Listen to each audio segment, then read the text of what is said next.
के साथ पूजा मोहन पांडे। बुलेटिन की शुरुआत बड़ी अपडेट के साथ करेंगे। अंकिता हत्याकांड में वायरल ऑडियो और वीडियो का मामला है। पूर्व विधायक सुरेश राठौर और सनावर के खिलाफ 2 मुकदमे दर्ज हुए। देहरादून और हरिद्वार में दर्ज हुई एफआईआर। शिकायत में बीजेपी नेता दुष्यंत कुमार गौतम की छवि बिगाड़ने का आरोप लगा है। तो ये बड़ी अपडेट आपको बता रहे हैं। अंकिता हत्याकांड का ये पूरा मामला, जिसमें कई रसूखदारों के नाम सामने आए थे।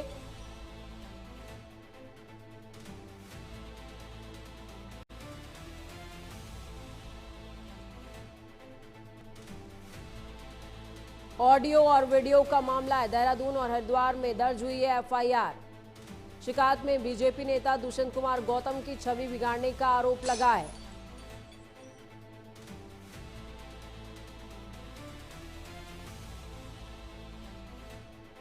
पूर्व विधायक सुरेश राठौर और सनावर के खिलाफ 2 मुकदमे दर्ज हुए।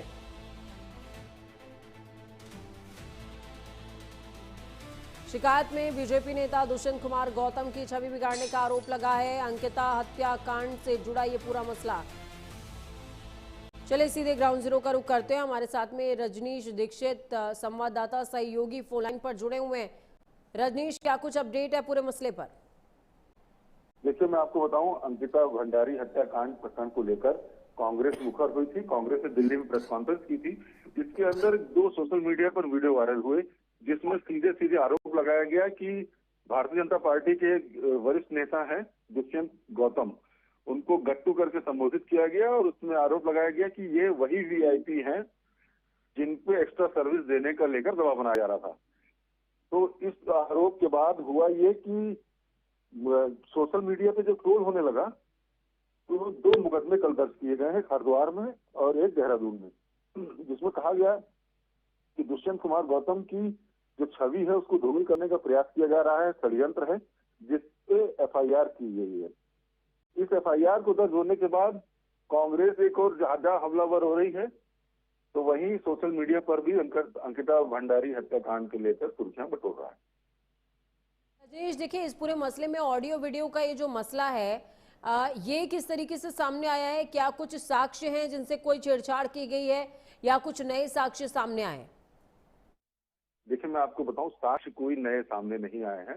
एक जब ये घटना हुई है, हत्याकांड हुआ है अंकिता भंडारी का, उसके बाद से लगातार प्रदेश में एक बात चलती रही, इसमें वीआईपी कौन था जिसपे धामी सरकार मौन है, जिसको एक्स्ट्रा सर्विस देने को लेकर अंकिता भंडारी पर दबाव बनाया गया था। जो पुलकित आर्य मैनेजर है वंत्रा रिजॉर्ट का, जिसमें रिसेप्शनिस्ट का काम करती थी अंकिता, तो उसका ये बयान था और उसमें ये काफी सुर्खियां भी थी, आखिर वीआईपी कौन है जिसको एक्स्ट्रा सर्विस पर दबाव बनाया जा रहा था। इसके बाद से इस प्रकरण की सीबीआई जांच की मांग अब कांग्रेस ने की है।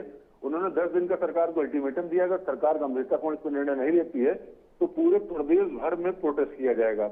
आपको बताएं, इसी दरमियान जो वीडियो 2 वायरल हुए, इसमें आरोप ये लगा कि ये बीजेपी का जो नेता है गट्टू, यही वो वीआईपी है जिसको एक्स्ट्रा सर्विस देने की बात की जा रही है। इस सोशल मीडिया पे वायरल वीडियो होने के बाद दुष्यंत गौतम के जो समर्थक लोग हैं, उन्होंने एफआईआर लॉन्च कराई है। उनका कहना है कि दुष्यंत गौतम की छवि को धूमिल करने का प्रयास किया जा रहा है। चलिए, बहुत शुक्रिया रजनीश, हमारे साथ जुड़ने के लिए, अहम जानकारी साझा करने के लिए।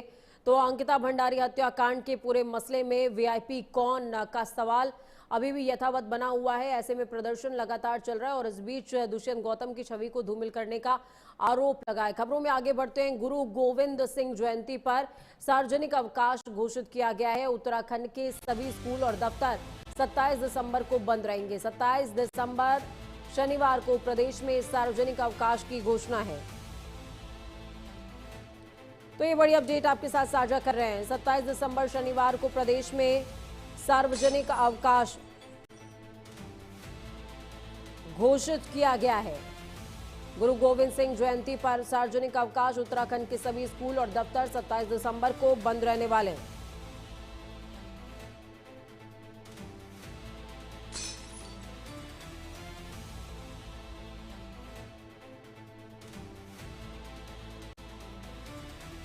तो ये बड़ी अपडेट आपके साथ साझा कर रहे हैं। उत्तराखंड के सभी स्कूल और दफ्तर 27 दिसंबर शनिवार को बंद रहेंगे। वजह है गुरु गोविंद सिंह जयंती पर सार्वजनिक अवकाश।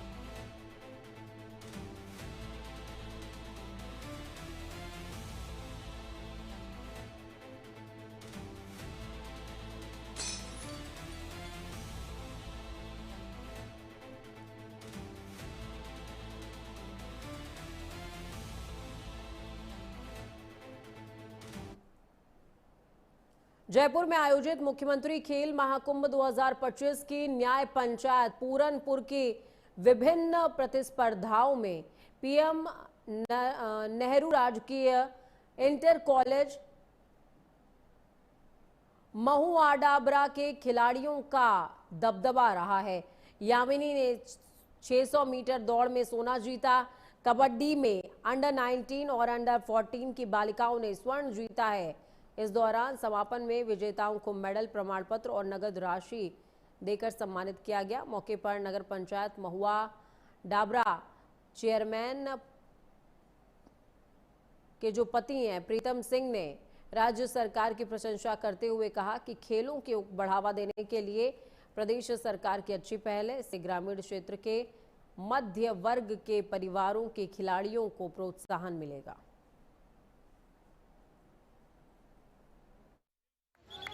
पूरनपुर में जो खेल महाकुंभ है ये सनफ्लावर स्कूल में आयोजित किया जा रहा है।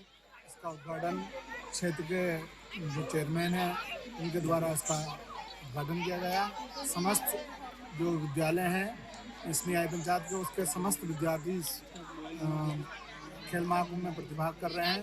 समस्त हमारे जो फिजिकल टीचर हैं वो यहाँ उपस्थित हैं खेल महाकुंभ में और आयोजन जो है वो सफलतापूर्वक चल रहा है। हमारे विद्यालय वीएसएम सनफ्लावर पब्लिक स्कूल महुआ डाबरा में मुख्यमंत्री महाकुंभ खेल का आयोजन किया गया है, जिसमें हमारे विद्यालय के बच्चों ने भी पार्टिसिपेट किया है और अलग अलग जगह के विद्यालय के बच्चे भी यहाँ उपस्थित हैं। इसमें वीएसएम सनफ्लावर पब्लिक स्कूल के द्वारा बच्चे को पूरी तरीके से सुरक्षा और व्यवस्था दी गई है और हम आगे भी ऐसे ही खेलों में अपना पूरा सहयोग देंगे और बच्चे के उज्जवल भविष्य की कामना करते हैं। धन्यवाद। और पूरे पूरनपुर के जितने भी छात्र छात्राएं हैं वो सब प्रतिभाग कर रहे हैं। प्रथम आने पर 300 रुपए, द्वितीय आने पर 200 रुपए, तृतीय आने पर 150 रुपए नगद पुरस्कार दिया जाता है। प्रमाण पत्र और मेडल भी दिए जाएंगे यहाँ पे। ये सनफ्लावर पब्लिक स्कूल में आयोजित की जा रही है प्रतियोगिता नेहरू राजकीय इंटर कॉलेज महुआ डाबरा के आयोजक के स्तर। उत्तराखंड बीजेपी अध्यक्ष महेंद्र भट्ट ने पूर्व मुख्यमंत्री हरीश रावत पर निशाना साधा है। कहा, हरदाल लंबे समय से तुष्टीकरण की राजनीति करते आए हैं और उसी के आधार पर वो जनता के बीच अपना विश्वास बनाए रखने की कोशिश करते रहे हैं।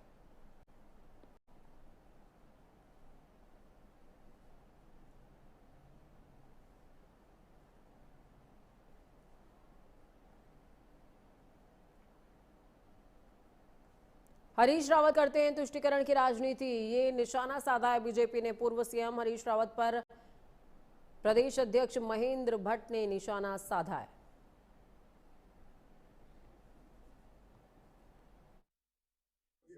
रूप से हरीश रावत जी का जो तुष्टीकरण का जो नजरिया रहा है उसके आधार पर जनता का विश्वास रूप में बढ़ा है। अब के पिछले दिनों वो फिर गोलू जी के महाराज के मंदिर में भी गए, कई मंदिरों में गए, मज़ारों में भी गए, तो कोई नई बात थी नहीं। मुझे नहीं लगता कि क्यों उन्होंने अब अपना इस बात से हाथ खींच लिए कि मैं मज़ारों में जाऊंगा ही नहीं। तो न जाए तो अच्छा है। हम तो पहले से कहते हैं देवभूमि के देवतुल्य स्वरूप के ध्यान में रखते हुए उत्तराखंड के हर राजनेता को उस रूप की पहल करनी चाहिए।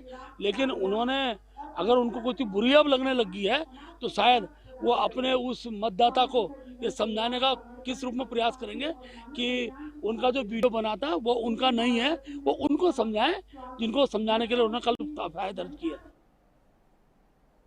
झबरेड़ा विधायक की ओर से विद्युत विभाग के अधिकारियों के घरों की लाइटें काटे जाने पर विवाद खड़ा हो गया और ये विवाद अब तूल पकड़ने लगा है।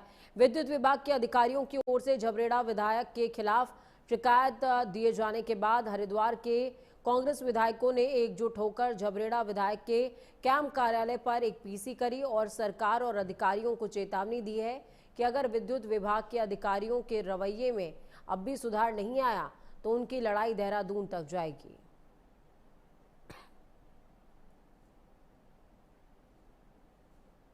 तो मैं आप लोगों के माध्यम से आग्रह करूंगा कि चाहे एससी साहब हो चाहे एक्शन साहब हो, वो अपना बिजली का बिल स्वयं दिखा दें। सरकारी विभाग अपने बिजली का बिल स्वयं दिखा दें। एक काश्तकार का बिल काटने के लिए वो लोग ट्रांसफार्मर तक उतार लेते हैं। क्या सरकारी विभाग के जितने अधिकारी हैं उनके बिल अप टू डेट हैं क्या ऐसी नियमावली में कहीं लिखा हुआ है कि जो जिस विभाग का अधिकारी उसे बिजली फ्री मिलेगी। भाई उन्हें सरकार तनख्वाह दे रही है, वो लोग बैठे हैं, तो नियम अनुसार उन विभागों का भी होता है। क्या पुलिस प्रशासन के थानों के बिजली के बिल जमा है क्या? तो क्या है, हमारे जितने भी ड्यूज है, मैं आपको ये बता दूं, अगर आप ये मेरे पूछना चाह रहे हैं तो हमारे यहाँ सोलर पैनल लगा हुआ है। हमारे ऑफिस का जो बिल था जिसके बारे में आप मुझसे पूछ रहे हैं, हमारे यहाँ सोलर पैनल लगा हुआ है। अगर विद्युत विभाग से हमें कनेक्शन काटने का डर होता, तो हमें आवश्यकता ही नहीं है, बैटरी लगे हैं, सोलर पैनल लगा है, कोई दिक्कत ही नहीं है।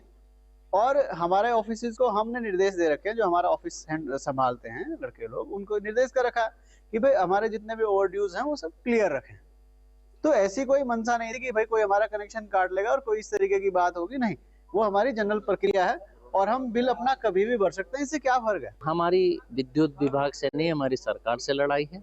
और सांकेतिक विरोध प्रदर्शन के रूप में कल वीरेंद्र जाति जी ने विद्युत विभाग के अधिकारियों के आवासीय परिसर की बिजली काटी। एक सांकेतिक विरोध प्रदर्शन था कि बिना घोषणा के आप बिजली कैसे काट सकते हैं। एक तरफ सरकार कहती है कि 24 घंटे बिजली आपूर्ति ऊर्जा प्रदेश उत्तराखंड में है, जबकि अघोषित बिजली काटी जाती है जनता से, जो कि नियमों के अनुकूल नहीं है। अगर बिजली की कटौती जनता से करनी है विभाग को, तो उनको समय सारणी अखबार में देनी चाहिए, SMS और सोशल मीडिया के माध्यम से जनता को बताना चाहिए कि फला समय से फला समय के बीच में इतने दिन तक विद्युत आपूर्ति बाधित रहेगी। अंकिता हत्याकांड मामले में पूर्व विधायक सुरेश राठौर की कथित पत्नी उर्मिला सनावर की ओर से जारी किए गए वीडियो को लेकर बीजेपी प्रदेश अध्यक्ष महेंद्र भट्ट की प्रतिक्रिया सामने आई है। प्रतिक्रिया देते हुए महेंद्र भट्ट ने कांग्रेस पर निशाना साधा। उन्होंने कहा, उर्मिला बहन पूरी तरह कांग्रेस के हाथ में खेल रही हैं। महेंद्र भट्ट ने आरोपों को लेकर कहा कि उत्तराखंड का ब्राह्मण समाज कभी भी कांग्रेस को माफ नहीं करेगा, क्योंकि इसमें कांग्रेस का ही हाथ है।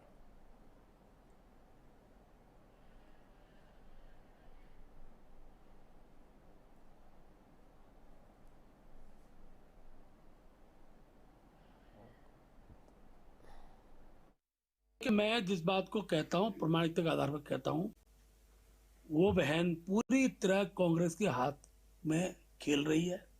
उसके पति का एक वीडियो अभी, जो उसका मूल पति है, उसका एक वीडियो अभी मैंने को सुनने में आया है। वो कह रहे हैं कि वो पैसों के लिए कुछ भी कर सकती है। कांग्रेस इस नीचता पर आ जाएगी, इसकी हमें कल्पना नहीं थी। और मेरा आरोप और पुष्ट होता है कि कांग्रेस ने उत्तराखंड के अंदर जहां अनुसूचित समाज को अपमानित करने का काम किया है, अगर मेरे बारे में उससे कुछ बुलाया जा रहा है तो मान के चलिए उत्तराखंड का ब्राह्मण समाज भी उसको माफ करने वाला नहीं, कांग्रेस को।